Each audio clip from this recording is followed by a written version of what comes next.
Wing ribs are the structural crosspieces that combine with spars and stringers to make up the framework of the wing. They usually extend from the wing leading edge to the rear spar or to the trailing edge of the wing. The ribs give the wing its cambered shape and transmit the load from the skin and stringers to the spars. Similar ribs are also used in ailerons, elevators, rudders, and stabilizers. A wing rib may also be referred to as a plain rib or a main rib. Wing ribs with specialized locations or functions are given names that reflect their uniqueness. For example, ribs that are located entirely forward of the front spar that are used to shape and strengthen the wing. Leading edge are called nose ribs or false ribs. False ribs are ribs that do not span the entire wing chord, which is the distance from the leading edge to the trailing edge of the wing. Wing butt ribs may be found at the inboard edge of the wing where the wing attaches to the fuselage. Depending on its location and method of attachment, a butt rib may also be called a bulkhead rib or a compression rib if it is designed to receive compression loads that tend to force the wing spars together. These provide a strong and secure method for attaching the wing to the fuselage. The interface between the wing and fuselage is often covered with a fairing to achieve smooth airflow in this area. The fairings can be removed for access to the wing attach fittings.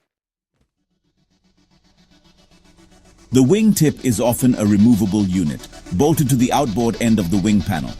One reason for this is the vulnerability of the wing tips to damage, especially during ground handling and taxiing. Others are different. The wing tip assembly is of aluminum alloy construction. The wing tip cap is secured to the tip with countersunk screws and is secured to the interspar structure at 4 points with 1/4 inch diameter bolts.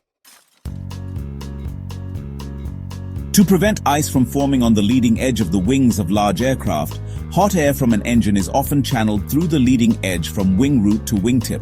A louver on the top surface of the wingtip allows this warm air to be exhausted overboard. Wing position lights are located at the center of the tip and are not directly visible from the cockpit. As an indication that the wingtip light is operating, some wingtips are equipped with a lucite rod to transmit the light to the leading edge. The skin on many wings is designed to carry part of the flight and ground loads in combination with the spars and ribs. This is known as a stressed skin design. The lack of extra internal or external bracing requires that the skin share some of the load. Notice the skin is stiffened to aid with this function. The wing skin on an aircraft may be made from a wide variety of materials such as fabric, wood, or aluminum.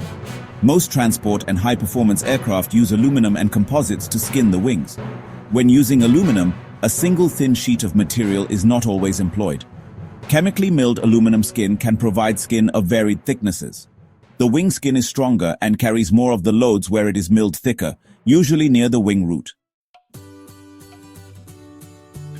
When milled thin, standard loading takes place, and the milled skin may transition to sheet aluminum skin. On aircraft with stressed skin wing design, honeycomb structured wing panels are often used as skin. A honeycomb structure is built up from a core material resembling a beehive's honeycomb, which is laminated or sandwiched between thin outer skin sheets. Panels formed like this are lightweight and very strong. They have a variety of uses on the aircraft, such as floor panels, bulkheads, and control surfaces, as well as wing skin panels.